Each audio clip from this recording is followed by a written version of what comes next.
محمد. اللهم صل على محمد وآل محمد وعجل فرجهم. بسم الله الرحمن الرحيم. الحمد لله رب العالمين الرحمن الرحيم مالك يوم الدين. إياك نعبد وإياك نستعين اهدنا الصراط المستقيم صراط الذين أنعمت عليهم غير المغضوب عليهم ولا الضالين. صلوا على محمد وآل محمد. اللهم صل على محمد وآل محمد وعجل فرجهم. So tonight, inshallah, I want to take your time to talk a little bit about the concept of thought and contemplation. That's, of course, not the best title to choose for what we're going to be talking about tonight, because we're going to be touching on a lot of different points. But they're all going to be revolving around this particular concept, the concept of thought and contemplation, what we refer to in Arabic as tafakkur or tadabbur, or words like that. So before I start, let me just give you a little bit of background and context, and I'm going to take your time to discuss something like this. Today, more than any time before, I think in the history of mankind, we are understanding more and more that the actions that we carry out, the actions that we do, have to do more with our thought process than they have to do with our outward circumstances. All right. If you want to change the way someone is acting, that you want to change the way someone is behaving, you know today, maybe 50 years ago, people wouldn't admit this, but today you know this, that if you can work on the thought process of that individual, what he's allowing into his mind and how that's changing his thought process, if you're able to turn that switch on inside his mind, you'll find that the actions that you want will be coming out on the other side. The best example of this that we find today is with the rise of social media, right? This brother here, he's sitting in his house. Nothing's happening in his house. Nothing is changing in his house. In fact, in his whole neighborhood, nothing is changing. But he sits there listening to social media. He watches a clip on whatever website it is. And that one clip that's maybe 2 minutes, 3 minutes long, it gives him a piece of information that he didn't know before. That piece of information enters his mind. His thought process is different. Now, all of a sudden, the brother's in the middle of a march somewhere, right? Why? Because his thought process had changed, correct? With social media, you can really, really feel this. I think the best example to explain this is what we were seeing, I think, 3-4 years ago in a very evident way. What was that? This idea of this cancer that we had in the Middle East, and we still do, ISIS or Daesh or whatever they call it, right? When you look at the people, we know that a lot of people were going from the West. A lot of youth were going from the West and, being part of this. This cancer is still there, unfortunately. When you look at that person and you put thought into what happened that this person is willing to give away all of the comforts of living in the West and leave and go and practically walk into war. Walk into war with his own feet, with his own will, with his own decision. No one's forcing this person. He already has his European passport. He already has his American passport. He has all the comforts that, life has to offer to him. What changes for this person? It's his thought process. He sees a clip, he sees information that enters his mind. It changes his thought process. His actions change dramatically. Even though the circumstances around him have not changed much. He's still in the same apartment, same house that he was in. He still has the same parents that he had. The thought process is now different. This is the importance of thought and contemplation. Recite a salawat, please. I'm going to give you one more example, and then we're going to move on to the main topic. There was a study that was done. This was done in the UK, actually. And it was a very simple question. They had, I think, around 100,000 people answering this question. How much of the population in England and the Wales, right? How much of the population is Muslim? This was a question they were asking the random citizens from these two countries. How much of the population? What were the answers they got? On average, these people said 24% of the population in England is Muslim. On average, how many? 24%. Do you know what that means? 24% means every 4 people that you see, one of them is Muslim. Is that the case? That's not the case. What's the truth of the matter? You guys can go Google it. When you Google it, what comes up? The population of Muslims that we have in England, which is practically a pretty high population, it's not even 5%. Not even 5%. Then why does that random citizen say that it's 25%? Well, it's because they've worked on his thought process. When he works on the thought process, everything, his actions are going to be different at this point. He's going to feel very threatened. It's like, these guys are coming. There's already 25% of them here. You know, it's only 75% left to go. They're taking over. This is the importance of the thought processes that we have. Recite a salawat, please.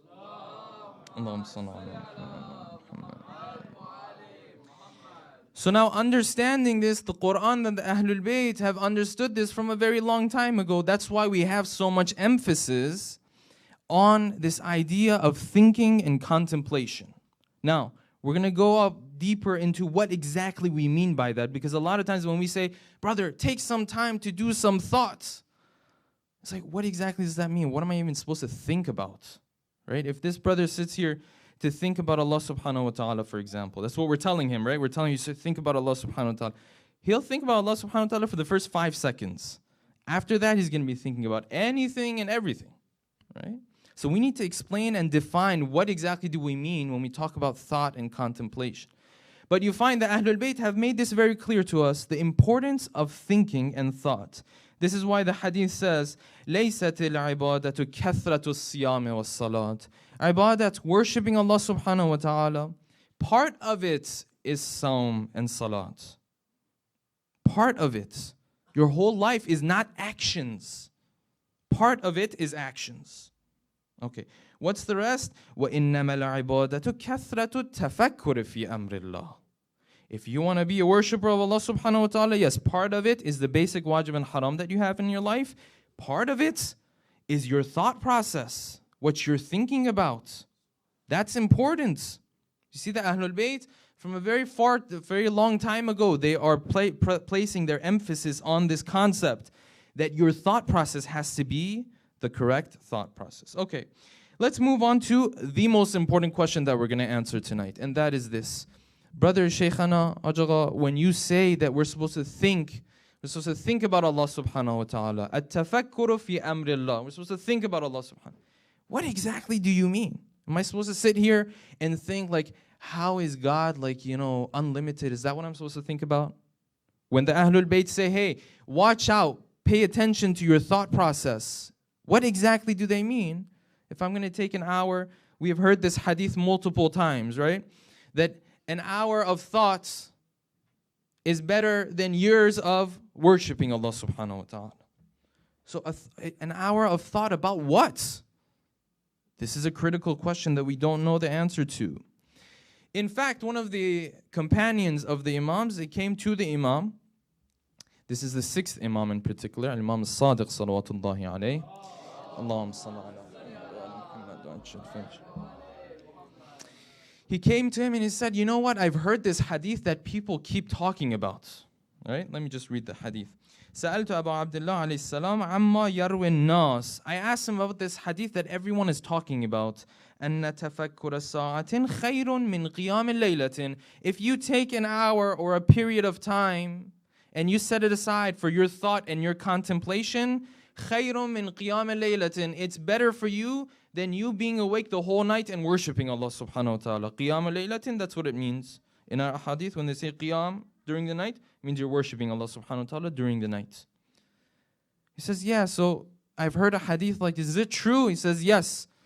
He says, وَكَيْفَ يَتَفَكَّرُ فِي اللَّهِ. And how is he supposed to think about Allah subhanahu wa ta'ala?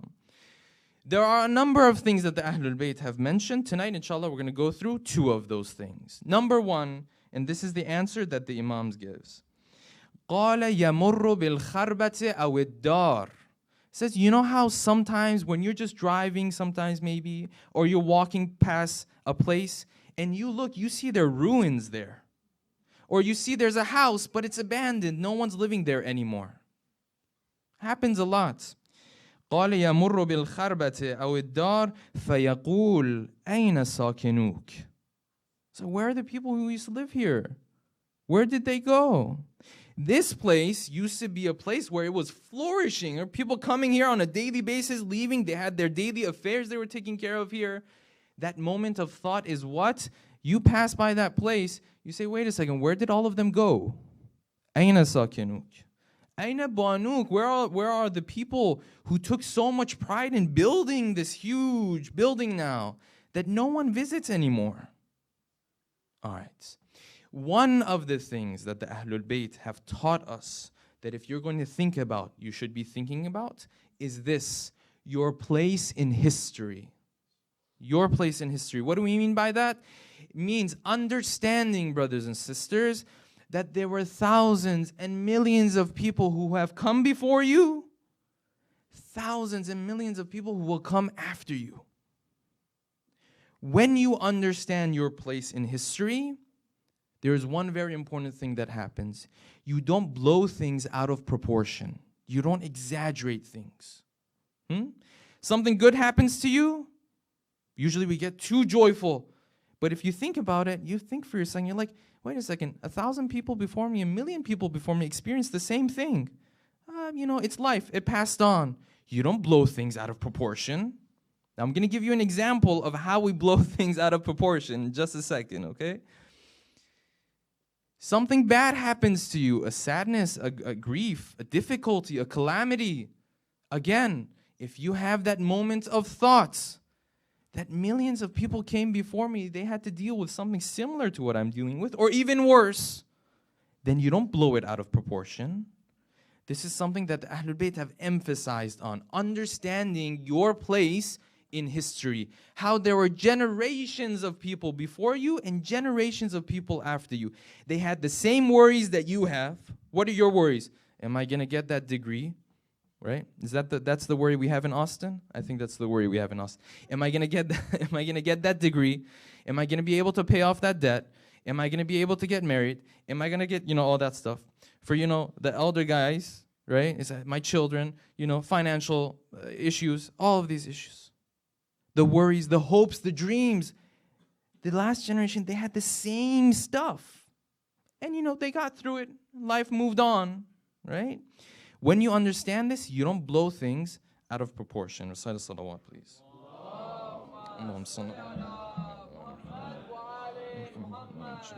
Now, I'm going to mention one example of this in just a minute, of how sometimes, especially for our youth, especially for the younger guys, how when we experience certain things, because we don't understand that there have been so many people before us and after us, we sort of freak out. Okay, now I'm going to explain what I mean by that exactly. But the first Imam, before I move on to that, the first Imam has a very good description of this concept, right? In Nahjul Balagha, and of course Nahjul Balagha, a lot of it has to do with previous generations and learning from them. There's a lot in Nahjul Balagha that has to do with this topic. He says, but there's this one sentence where he is referring to the people, his audience, and he says this. He says, "Alastum fi masakina man kana qablakum." He said, listen, you guys are literally living in the houses of people who lived before you. You know what that means? That means like, how we're sitting here? There was someone who's sitting in my place right now and he's not here. Okay. Now, what's the difference? This is the difference. Those guys, atwalu a'maran, their lives were a lot longer. We know that previous prophets, they lived much longer lives than us. Much longer, 1,000 years sometimes. Okay. Do you have that much of a lifetime? No. You have how much? 60, 70%, right? With the health insurance here, we'll have to we'll have to bargain for 60, 70. Then he says this, وَأَبْقَى آثَارًا. The mark they left on history is much greater than the mark that you will ever leave on history. What's the mark you're going to leave on history? Practically nothing. The mark, I'm saying the random person, I don't mean to be disrespectful. I mean the random, myself. Okay, what's the mark that I'm going to leave on history? Almost nothing. In 10 years, let's say 20 years after I pass, is anyone going to be like, oh, you know, Sheikh Mahdi Rastani left such a mark on history? They're not going to do that. I mean, you go to the average American today, like, who left a mark on your thought process, or, who's a person that you know as influential, as some random figures like Steve Jobs, very influential. Trust me, in 100 years, no one will remember Steve Jobs. You want to talk about abqa athar, and you want to talk about someone who left his mark on the world? All right, let's talk about Fir'aun. This guy left his mark on history. He created something that is one of the 7 wonders in the world. And where is he? How much do we talk about him? Is he even relevant to our lives today? Nah, not really. You know how you can really understand this? Brother Muhammad, how many wonders do we have? 7. What are the other 7? Oh, that's good. That's about it. That's very good. That's exactly my point. These guys left wonders of the world, and you can't even remember their name. And I'm not saying he's ignorant. I'm saying this is the nature of the world. These are guys who left their marks on history, and we cannot even remember their names. So they were atwala a'maran. They lived longer lives than us. They made greater marks on history of the world than us. وَأَعَدَّ عَدِيدًا, their numbers were greater than us. وَأَكْثَفُ جُنُودًا, and their armors were bigger than us. But then he says, listen, when they left this world, life goes on. This is very important to understand. Okay. Let me give you an example of how this relates to our day-to-day life today. One of the things that our youth experience growing up when they reach a certain age is the love and the affection that they feel for the opposite gender. Right? It's a very natural thing. One of the things that happens with our youth, unfortunately, is because they don't understand their place in history, they don't understand how many people have come before them. When this person is overcome by this, wave of emotions and feelings, he feels like he's the first person who's experiencing this. Babajan, there were thousands of people who dealt with this before you. There are thousands of people who will deal with it after you. Now, what happens, and this is of course part of what the media teaches our children, that once you develop those emotions and those feelings, because the youth is so overcome by them, you know what? He feels like, oh, I've developed emotions for this person, so therefore I have to spend the rest of my life with who? With this person. No, just because you develop emotions doesn't mean this person is the person that you're supposed to spend the rest of your life with. Maybe he is. Maybe he isn't. Maybe she is. Maybe she isn't. When you see yourself developing those emotions, understand that your father, your mother, his mother, all of them experience exactly what you are experiencing. Don't tell me mine is different. Listen, they experience the same thing. There are thousands of people who have dealt with this. Okay, this is something that we have to teach our children. Why? Because if you don't get them ready before that emotional wave hits them, after it hits them, it's too late. I've had conversations with brothers and sisters. After that emotional connection is built, it's developed, it's too strong. I'm telling this brother, I'm saying, listen, this person is completely different from you. Her values are completely different from you. His values are completely different from you. Like, you guys are not a match at all. She's saying, this is how I'm going to raise my children. You're saying, this is how I'm going to raise my children. Okay, I'm not talking about families. Families can be different. That's not a problem. I'm talking about the two people who are actually going to be spending the rest of their lives together. Their values are different. But you talk to this brother, he's like, yeah, but I've already made my decision. And I'm like, listen, you're different. I've already made my decision. And why? Because that emotional bond is too strong at that point. There's no way you can stop that person at that point. And then what happens? They come to you after the marriage. They say, Sheikhana, so I have this problem. My husband, he doesn't pray and stuff. And how can I fix him? I was like, you can't. Not at this point. There are small things you can do here and there to help a little bit, but you can't change the whole person like how he is. Now, where does this all start from? It's because we don't educate our youth before they reach that point that, listen, there's going to come a point, you're going to develop feelings for a person, and it's going to feel like you cannot live except with this person. Unless they understand their place in history, what are they going to do? This means it's a sign. So I have to get married to this person, and that's it. That's the beginning of problems. Moving on from there. Please recite salawat.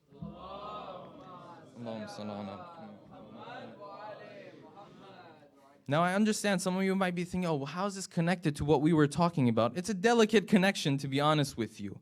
Once you understand that this is something that everyone has gone through, you don't blow it out of proportion. You say, okay, so this is something, and it's natural. It happens to everybody.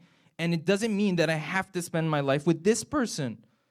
Maybe she's the right person, maybe she's not. Maybe he is, maybe he is not. I hate that I have to change the pronouns every time I say this, but if I don't use feminine and masculine pronouns, either the brothers or the sisters will be upset. So I have to use both masculine and feminine every time I go through something like this. Recite a salawat, please. Allahumma salli ala Muhammad wa ala Muhammad. So, if you want to take something away from what we said, we're not done, but if you want to take something away from this particular point that I made, the younger guys, when you see yourself developing feelings for someone, right? Instead of going and spending more time with that person and developing even more feelings, take a step back, ask for guidance, ask for advice before it gets too difficult. Because when it gets too difficult, even you will admit that this is not the right person to continue your life with. But because it's too difficult, you can't disconnect from that person. Or sometimes you feel committed to that person. There's situations where I talk to a brother, I say, you're totally different from this sister. She's not even religious. She's not practicing. How are you going to raise your children? How are you going to live your life? You know what he says? That, well, I've already committed. Okay, so in order to stop that from happening, when you see yourself developing emotions, feelings, you have to take a step back and ask for guidance from an elder person who you trust. It might be your father, it might be someone else, an elder individual who can see things with a clear mind, who can then assess the situation with you, help you out a little bit to see, is this the person that you want to spend the rest of your life with or not? Recite a salawat, please.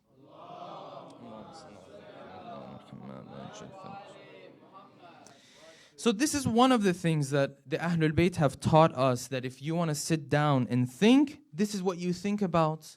What happened to the previous generations before you, the joys that they went through and the difficulties that they went through. The second thing that the Ahlul Bayt have taught us to think about is the creation of Allah subhanahu wa ta'ala. The nature that we find around us, the phenomena that we see around us. Now, before I go into this topic, let me just mention this. Sometimes when we talk about nature, when we talk about the creation of Allah subhanahu wa ta'ala, what crosses our minds is this, Maulana, this is for, this is simple stuff. This is for, if I want to explain how God exists for my child, I tell him, look at the nature. There has to be someone who created this, right? And then he accepts it. And this is for children. This is a misunderstanding. This is something that you should be thinking about anytime you get a chance.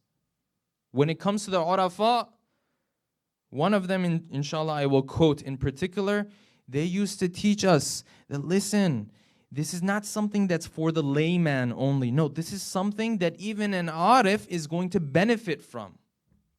Right? In particular, I want to quote Imam Khomeini, one of the Urafa of our times and days.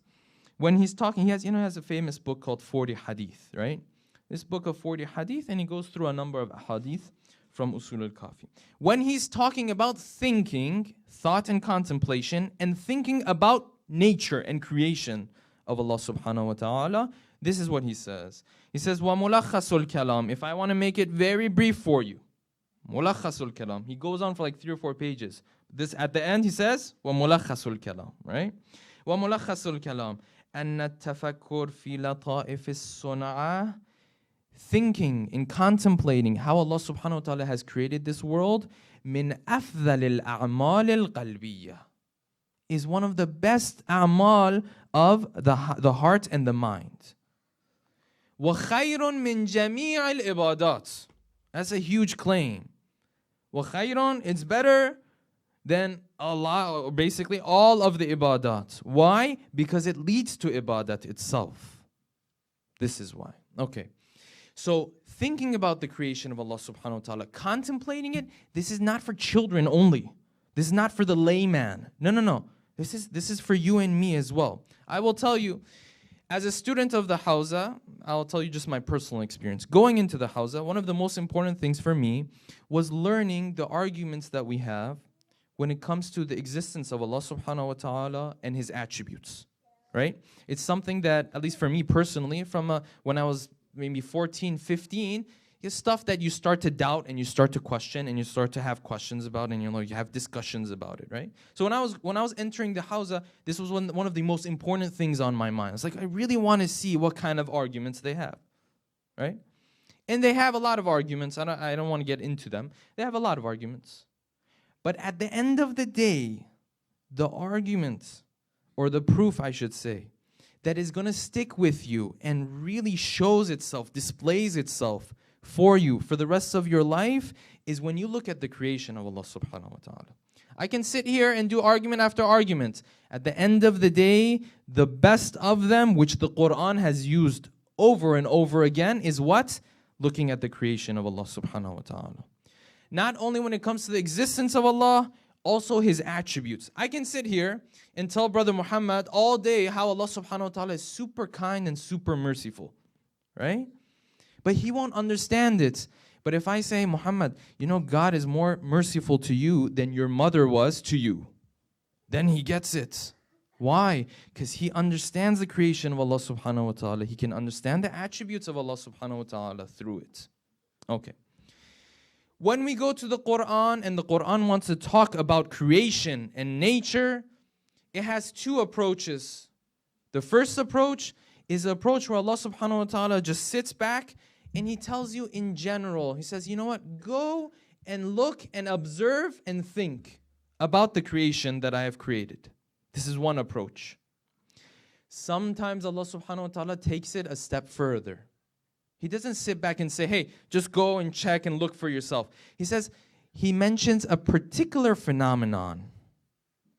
He singles one out. When He singles it out, you know that there's particular importance in that particular phenomenon that He's singling out. So inshallah tonight we're going to go through two of these phenomena. Recite salawat.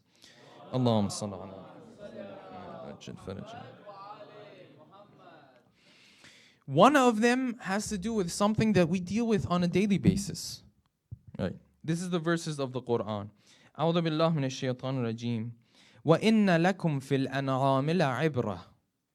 And there is for you a lesson when it comes to what? The cattle. Right? The cattle that we consider as, a bit dirty and filthy sometimes, and they're animals, right? So we keep ourselves away from them. وَإِنَّ لَكُمْ فِي الْأَنْعَامِ لَعِبْرَةً. And this is the beauty of the Quran, by the ways. It takes things that we see as everyday type of things, mundane, ordinary, and then He describes it a little bit in detail. Then it starts blowing your mind, and you say, oh, so this is not mundane, this is not ordinary. Okay. وَإِنَّ لَكُمْ فِي الْأَنْعَامِ لَعِبْرَةً. In the cattle, there is a lesson for you. نُسْقِيكُم مِّمَّا فِي بُطُونِهِ. We have you guys drink from what is in their bellies, butun, in their stomachs or bellies. Okay. Then Allah subhanahu wa ta'ala, with just a couple of words, explains the process that happens in these bellies. Min bayni farthin. What does farth mean? It means the waste. The waste, right? The animal, he eats food, takes the nutrition out of it. What remains is the waste that is going to be left behind later. Min bayni farthin. On one hand, in the belly of this animal, you see what? You see waste. What damin? So you have waste on one side, which is absolutely filthy. Correct? وَدَمٍ. And on the other hand, you have what? You have blood, which again is absolutely filthy. مِن بَيْنِ فَرْثٍ وَدَمٍ لَبَنًا خَالِصًا. In the middle of this chaos, I do my work, comes out from it what? لَبَنًا خَالِصًا. A pure milk that you will kill to drink from.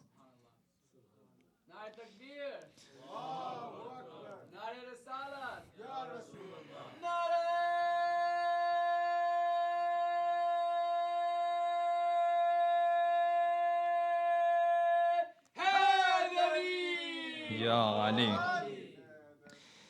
From amongst the waste on one hand, from the blood on the other hand, all of this chaos happening in the stomach, in the belly of this animal, Allah subhanahu wa ta'ala brings out of this what?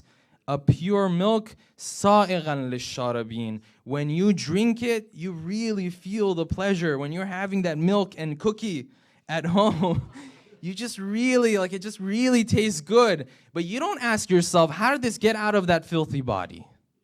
No, you don't ask yourself that. You see, Allah subhanahu wa ta'ala, this is the beauty of the Quran. It will take something ordinary and just explain a little bit in detail, make you aware a little bit. Then you realize that the milk that you buy at Costco every day, or I don't know where else you guys go, is a miracle. It's a miracle. It's not something ordinary. Yes, it happens every day. That's why you're used to it. But it's a miracle. Recite a salawat, please.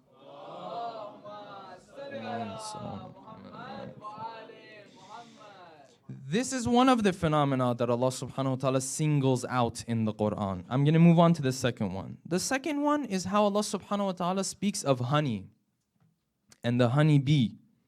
Okay. Quick question before we move on. Muhammad. It's really good to have Muhammad here.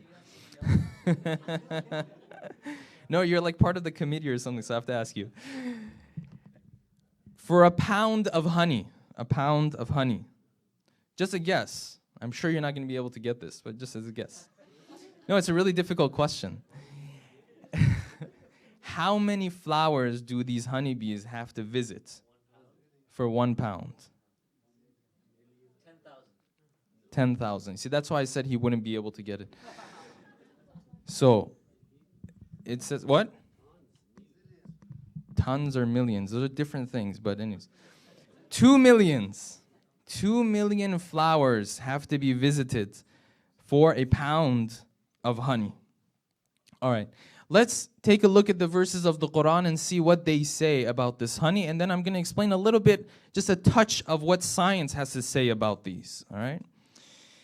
Allah subhanahu wa ta'ala starts out like this. There are 2 verses that I'm going to recite. وَأَوْحَى رَبُّكَ إِلَى النَّحْلِ أَنِ اتَّخِذِي مِنَ الْجِبَالِ بُيُوتًا. He says, we did wahy, we revealed, in other words, we commanded the nahl, the honeybee, أَنِ اتَّخِذِي مِنَ الْجِبَالِ بُيُوتًا, that you take a house in what? In the mountains. وَمِنَ الشَّجَرِ, and in the trees, وَمِمَّا يَعْرِشُونَ, and anything that these human beings raise. So it could be buildings, it could be mountains, or it could be trees, things of that nature. Okay. Then the verse says this, ثُمَّ كُلِي مِن كُلِّ الثَّمَرَاتِ. Then we commanded this honeybee, كُلِي مِن كُلِّ الثَّمَرَاتِ. Go and eat from all the fruits. كُلِي مِن كُلِّ الثَّمَرَاتِ. فَاسْلُكِي سُبُلَ رَبِّكِ ذُلُلًا.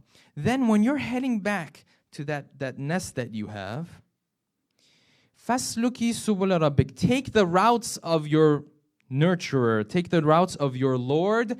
These routes are dhulula. There are dhalul. Dhalul means calm, stable. What does that mean? It means that the path is very clear for this animal. Doesn't get lost. فَاسْلُكِي سُبُلَ رَبِّكِ ذُلُلًا. يَخْرُجُ مِن بُطُونِهَا شَرَابٌ مُخْتَلِفٌ أَلْوَانُهُ. When you get back to your nest or whatever, there is a liquid that leaves the stomach, the belly of this honeybee. مُخْتَلِفٌ أَلْوَانُهُ. It has different colors. فِيهِ شِفَاءٌ لِلنَّاسِ. And in it there is a cure for human beings. Okay. I don't want to talk about how it's a cure for human beings, Because then the brothers are going to think it's a cure for everything. You know, it's like, but Maulana, I ate the honey, but it didn't go away. It said, it's not a cure for everything. Fihi shifa'un linnas. It can be a cure for some things, not for everything. Okay. Now, when we read this verse, it seems, you know, very, I've read this verse maybe 6, 7, I don't know how many times. Okay? And it seems very basic and simple, right? But when you look at the tafasir who have dissected the verses of the Quran, then, you know, a lot of things become a lot more clear to you. The first and most important thing about these verses is this. In both of these verses, each time, Allah subhanahu wa ta'ala, when He is talking about the honeybee, He is referring to the honeybee with a feminine pronoun. Thumma kuli, doesn't say kul. Kul means eat, you, O man. Kuli means eat, you, O woman. All right? Thumma kuli, ittakhidhi. These are feminine pronouns. Okay. Question is, when it comes to bees, you have males and you have females. So why is Allah subhanahu wa ta'ala using a feminine pronoun here to refer to the honeybee? Because Allah subhanahu wa ta'ala is referring to the bee that leaves the nest to go do what? To go and gather the honey. Today, we know that the bee that leaves the nest to go and gather honey is only the female that leaves the nest and goes and gathers honey. You see, when it comes to bees, there are 3 categories that we have. Number 1 is what we call the malaka, or the queen. She's just the queen. She just chills in there and, you know, right? She actually reproduces. That's her job. Then you have the guys, or the males. What do the males do? Nothing. They sit in the nest. They have their own job. I don't want to explain it. They have their own duty, but they never leave the nest.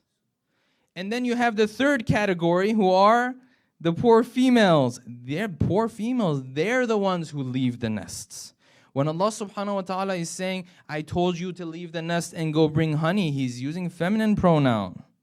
Why? Because the ones that leave the nest, these are females. The ones that stay, those are the males.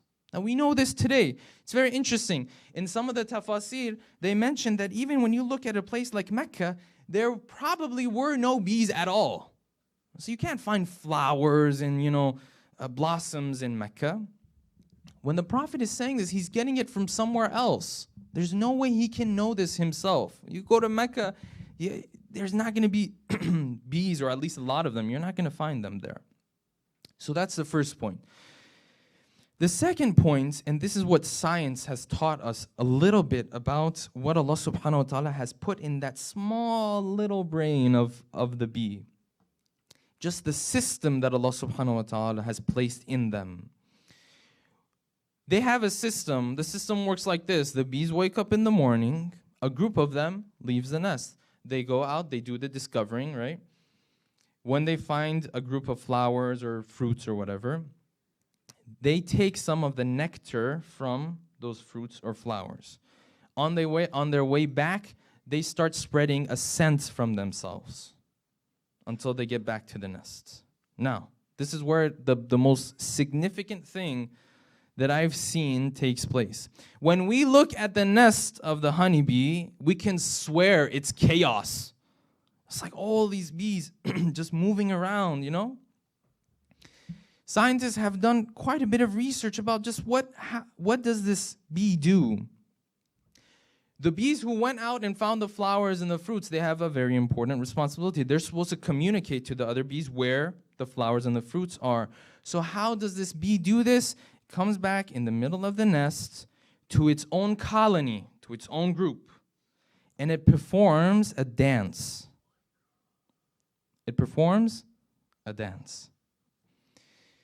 This dance, just through the dance, the bee communicates with everyone else in its colony how far away the flowers are and in what angle they are supposed to fly away from the nest to get to the flowers. Again, when you look at it from far away, it's like, this is chaos. But when you zoom in, you find that one of these, 2 of these, 3 of these bees, they're performing this dance. What is this dance? the bee comes into the middle of the nest and it starts wiggling its body. Now, the angle that this bee wiggles its body compared to how the nest is placed is the angle that the bees are supposed to take compared to the sun.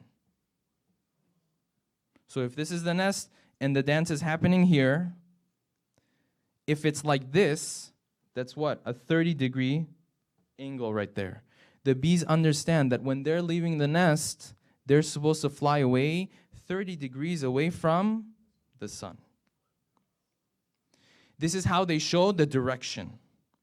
Then when you look deeper, they find that the bee also communicates the distance of how far away they're supposed to go by how long the wiggling goes on. If the wiggling goes on for a second and a half, that may mean 10 kilometers. If it goes for 2 seconds, it may mean 15 kilometers. And they've measured this, that based on how far away the flowers are, just with this small little dance that the bee is performing in the middle of the nest, which we see as chaos, it is communicating with all of the other bees there in the nest. And they're able to pick this up, go back, come back, and then create the honey. Another thing that you find in the verses of the Quran is that the Quran from 1400, today this is clear for us, but 1400 years ago, the Quran doesn't say that when the bee goes and brings that nectar is the honey. Of course, today this is clear for us. But if you think about someone who's, speaking 1400 years ago, you might think that, he thinks that the nectar, when you gather the nectar and you bring it there, that's the honey. That's not the honey. Allah subhanahu wa ta'ala says, when they go and they have the nectar, يَخْرُجُ مِن بُطُونِهِ. The honey then is produced from the stomach. It's not the nectar that they had originally. No, they have the nectar. There are chemical operations that happen inside the body of this bee. When the process is done, the result of that, يَخْرُجُ مِن بُطُونِهِ شَرَابٌ مُخْتَلِفٌ أَلْوَانُهُ. The honey is different from the nectar that this bee is having. So when we go through the verses of the Quran and we read through them, it's like, yes, it's talking about the honeybee, I know that. But when you really dissect these verses, you can understand the significance of the creation of Allah subhanahu wa ta'ala. Recite a salawat, please. Allahumma salli ala Muhammad wa Muhammad. So I'm going to end with this point, inshallah. When we talk about thoughts and contemplation, this thought and contemplation, brothers and sisters, can come to us at any given moment. It's wrong to think that, masjid is a place for thought and contemplation. Once I leave the masjid, it's just, dealing with my daily affairs. No, thought and contemplation can come to you at any given moment. Sometimes you're just driving. Sometimes you're driving alone. There's no one talking to you. That can be your moment of thought and contemplation. These are moments that you're supposed to take advantage of. One of the Arafah, he used to say this, and you will forgive my wording. He said, my moment of thought and contemplation and understanding how little I am compared to Allah subhanahu wa ta'ala, and how little I own, and how He has honored me. Otherwise, I'm simply an animal who eats. And he says, when I used to go to the restroom, that's when I had my moment of thought and contemplation that, this is who I am, how little I am. If it wasn't for the honoring of Allah subhanahu wa ta'ala, I'm just like, forgive my words, an animal who eats and has to take care of the waste of the body. So my last point to end, inshallah, is that thought, this moment of thought and contemplation, it can come to us at any given moment. Doesn't have to be a particular time that you set aside. This is why you have to look out for it. You have to take advantage. Anytime you see a good moment, everyone's quiet, you sit down and you think about this. With that, inshallah, we'll bring tonight's talk to an end. We pray to Allah subhanahu wa ta'ala that He teaches us our duties as the Shia of the Ahlul Bayt. We pray to Allah subhanahu wa ta'ala that He protects our brothers and sisters all around the world. And we pray to Allah subhanahu wa ta'ala that He protects our maraji'. And we pray to Allah subhanahu wa ta'ala that He hastens the return of our beloved 12th Imam. Sallu ala Muhammadin wa ali Muhammad.